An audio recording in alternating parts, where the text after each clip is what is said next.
Hi everyone and welcome back. So today's tutorial is what I thought was just Stacy's Sun Gem from Gem Hose.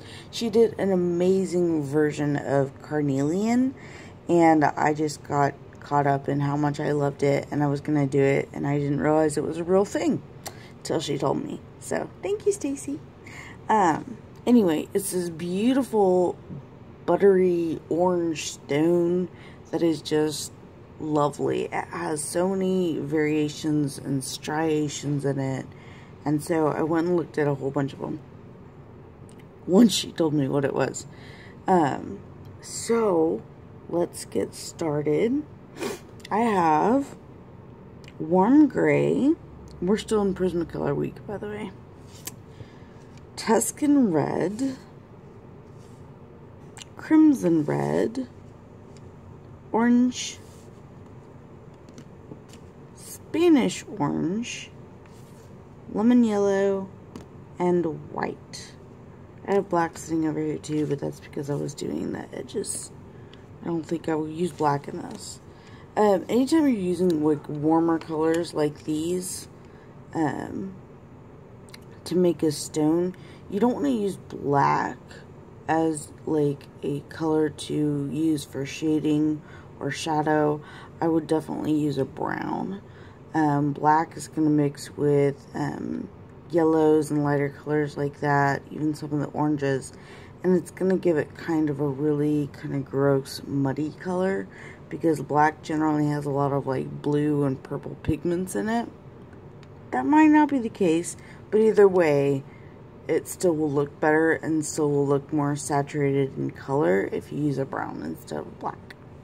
So, that's also why I have a warm gray. It's going to be a warm toned gray versus a cool gray.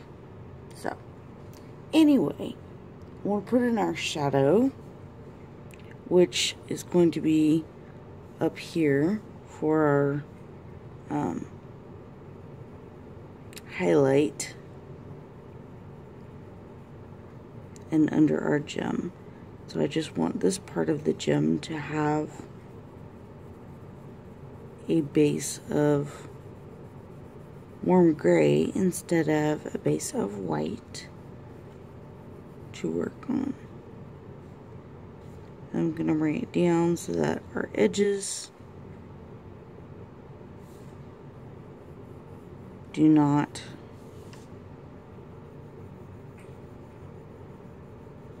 punch out and look like they're coming off. Instead, I would rather they look like they're going down.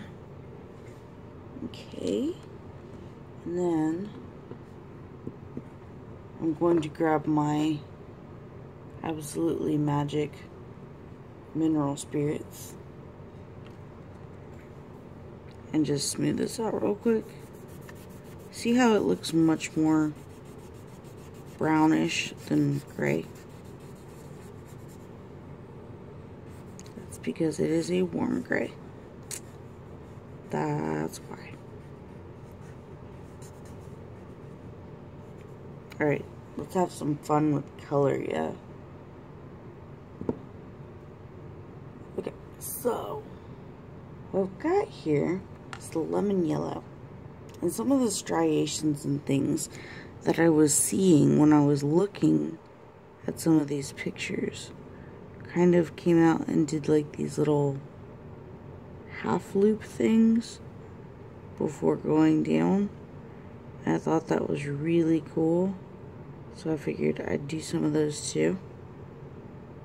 They're like little C's backwards or something.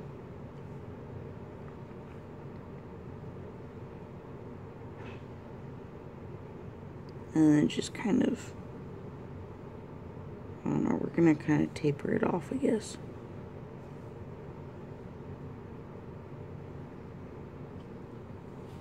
Like that. And then I'm going to use the Spanish orange and kind of come in here and just go with what we just did. But like buffer it around it almost. I still want my lines to kind of show, you know?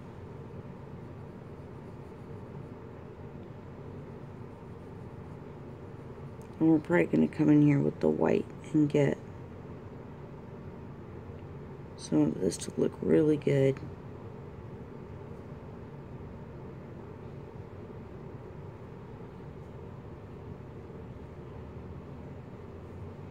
I really like finding new gems and enjoy it when somebody tells me about a new one that I didn't know. I just fell in love with their version of it.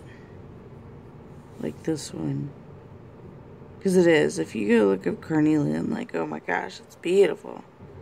I'm just so glad that Stacy decided to do it to teach me something.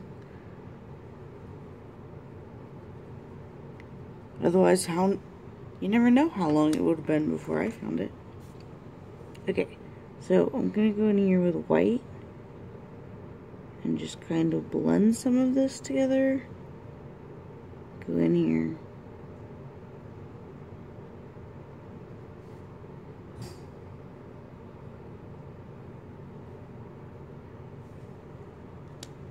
And then I'm actually going to go backwards a little bit and use this and bring it up here some. So kind of got a background color going.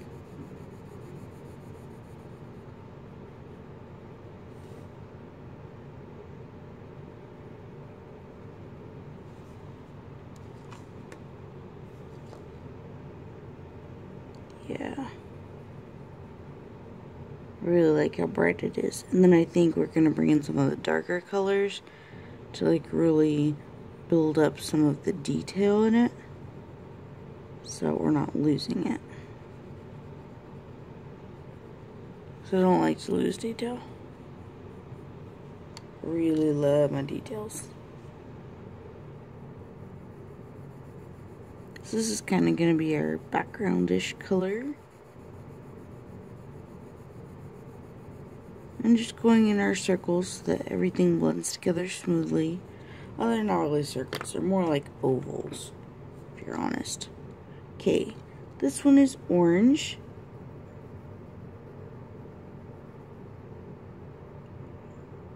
It's like breathing fire onto this. This is cool.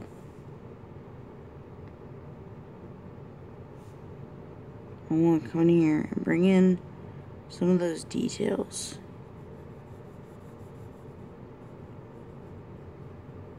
And go along the edge as well.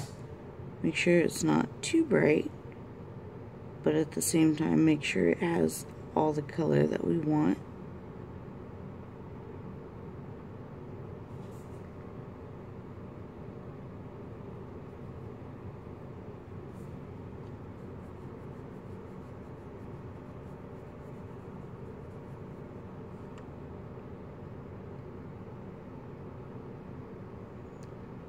I'm just trying to like highlight some of these.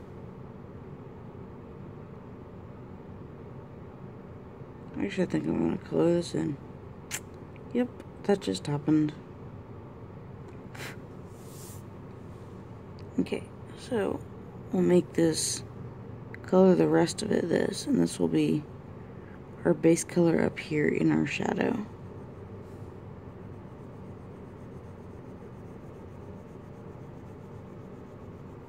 And then I'm really wanting to like darken up these corners up here. So we'll bring in our other colors for that.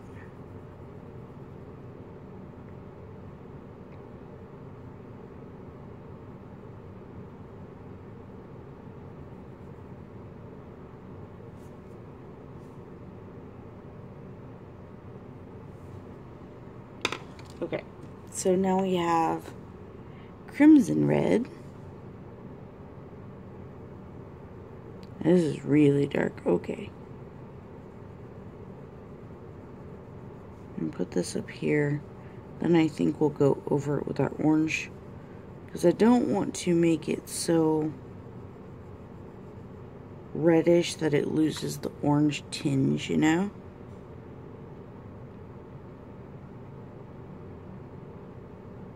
So we'll use our orange to kind of blend it in after a little bit.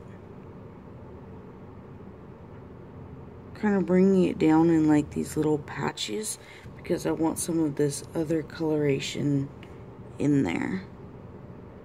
And then let's go ahead and bring this down here some.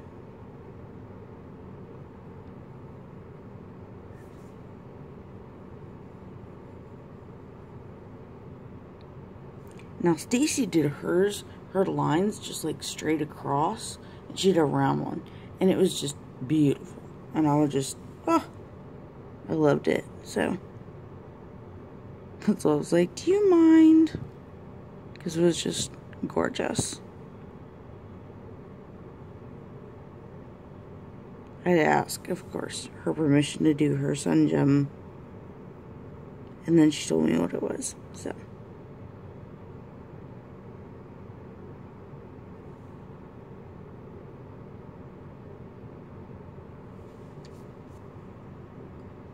I like where this is going. I do.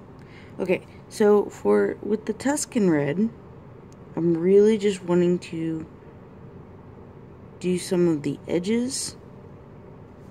Make sure they're nice and dark. Pushing them in without, you know, really losing, goodness, any like color saturation or anything.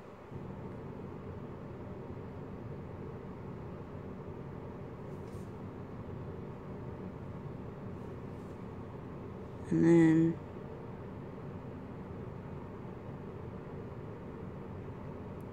I want to make this feel like this spot down here kind of goes like further in, almost like a cave, maybe. And we've got to have some of our detail pieces out here, you know.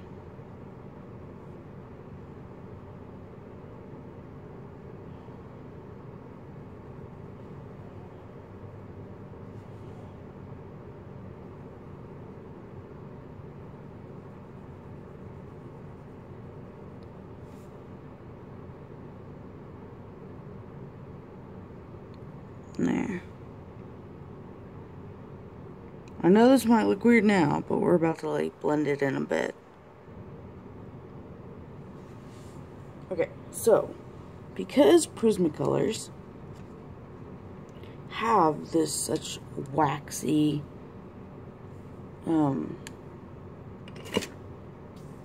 base and everything, you really can use some pressure to blend these in, and so I'm just going to go over some of these marks with the Spanish orange, and then probably some of them with the yellow as well, and just kind of get them to come together and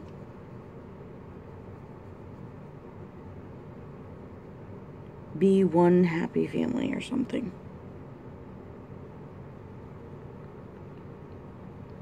You could also use a colorless blender pencil to do this. I'm just kind of wanting to stay with my colors. Could also be because I don't really know where my blender pencil went at the moment. It runs away on its own rather often. I'm not quite sure how, but I think my cats have something to do with it. So, and then up here, I want to use my oranges to blend it in.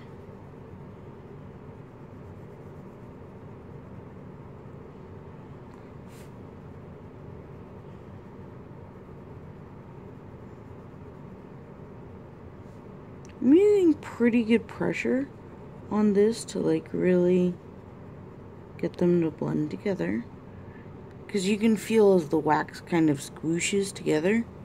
And squishing is a technical term, so please be aware of that.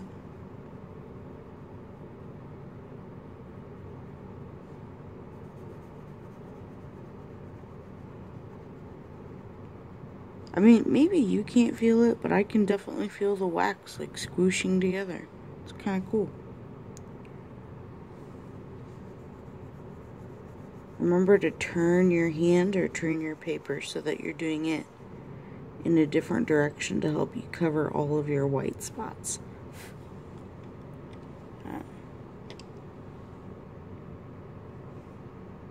let's see. Let's go back up here to my Spanish orange.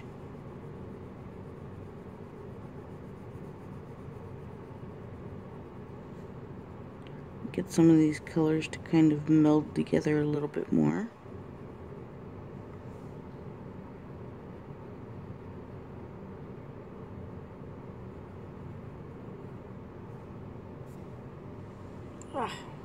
I didn't really want to do that.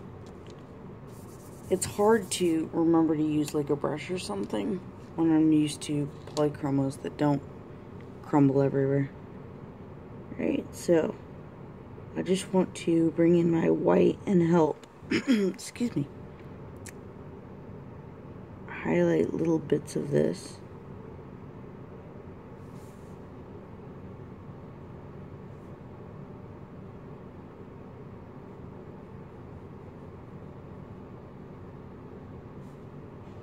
I didn't want like a really detailed stone, but I really like how this is coming out, so.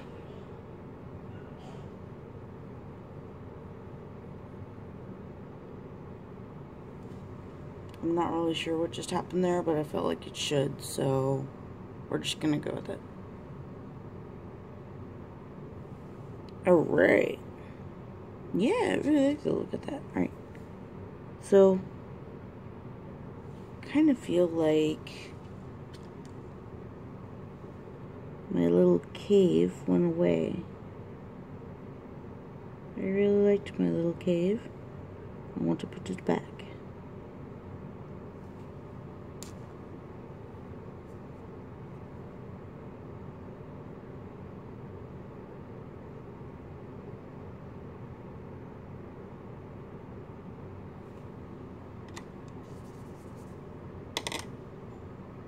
And then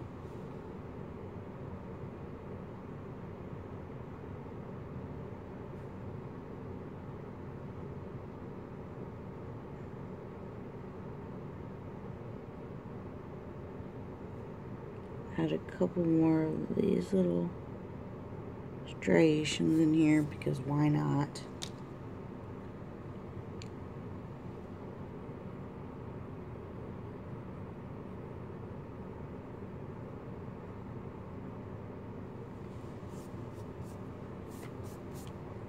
Yeah, I like it. It's a little weird, but I like it, so. And of course, you could do any pattern you wanted. I mean, go check out Stacy's and Gemma's. Go look at pictures of Carnelian. Like, go do it because it's awesome. Alright, here's the final test. So we've been having different issues with random gel pens and such on Prismacolors. And them changing color and what's not. So this is the real test to see if my Jelly Roll will decide to change color or not today. I haven't had too many problems with my Jelly Roll changing color. I have had problems with the Uniball Signo changing color,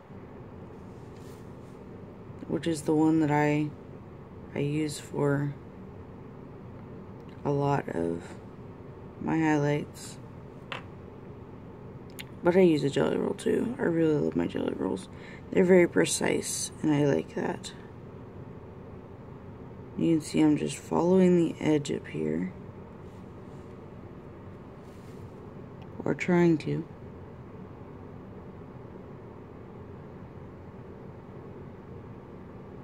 Jelly Rolls give me a very thin, very precise line, which you just kind of have to fill in. Which is fine with me.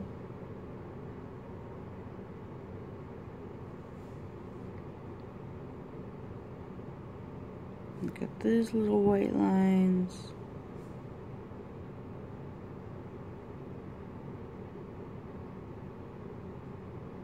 And if you did not see my explanations and hopefully helpful suggestions about highlights on my last video that I did, it's on Patreon, and It's pretty awesome.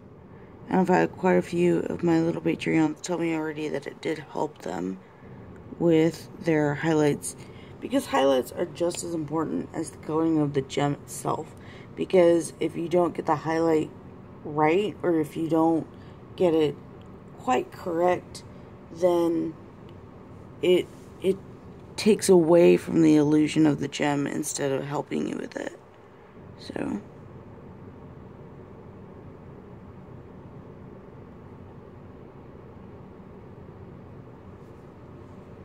there. I like to clean up my highlights. I think it helps.